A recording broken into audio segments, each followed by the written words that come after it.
আসসালামু আলাইকুম, স্বাগত জানাচ্ছি হামাস ডিজাইন অ্যান্ড কনসালটেন্ট থেকে। আমি ইঞ্জিনিয়ার মোহাম্মদ ফাজলে রাব্বি। আশা করি আল্লাহর রহমতে সবাই ভালো আছেন।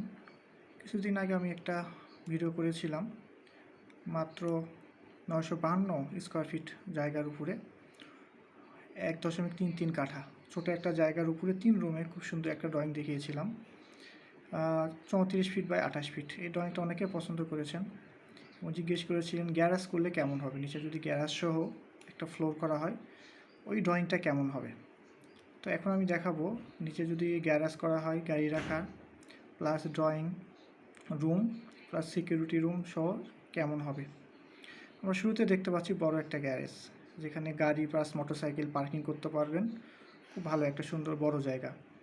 এবং তারপরে তার পাশে আছে একটা ইউনিটের 2টা রুম। আর ঢোকার জায়গাটা রাস্তাটা দরজাটা করেছি ল্যান্ডিংয়ে। এটা একটা সিকিউরিটি চিন্তা করে এখানে দেওয়া হয়েছে। প্লাস ঢুকে একটা গেস্ট রুম। এই গেস্ট রুমটা 11 ফিট 7 ইঞ্চি বা 11 ফিট। এখানে আপনি ডাইনিং হিসাবে ইউজ করতে পারবেন, সোফা প্লাস ছোটো একটা সিঙ্গেল খাটও রাখতে পারেন, অথবা নাও রাখতে পারেন, ফ্রিজ টিজ এ পাশে রাখতে পারেন। স্ট্যান্ডার্ড মাপ আছে।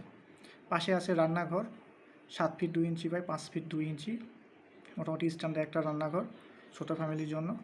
এবং একটা bathroom 7 feet 2 inch by 5 feet 2 inch standard একটা বাথরুম ছোটো ফ্যামিলির জন্য। এবং একটা room 11 feet 7 inch by 10 feet 7 inch, সাথে একটা বারান্দা। এবং তার পাশে আছে সিকিউরিটি রুম, সিকিউরিটি থাকার জন্য একটু room 10 feet 7 inch by 9 feet. এবং রান্নাঘর 6 feet by 2 inch 6 feet by 2 inch. এবং আছে অ্যাটাচড একটি বাথরুম।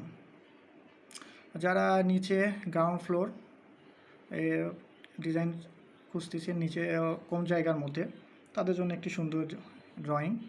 আর এর আগে আমরা এটা ফার্স্ট ফ্লোর দেখিয়েছি, এই যে এটা দেখিয়েছিলাম। তো এই ধরনের ড্রয়িং কম জায়গার মধ্যে সুন্দর ড্রয়িং যদি করতে চান তো যোগাযোগ করুন আমাদের সাথে। Thank you.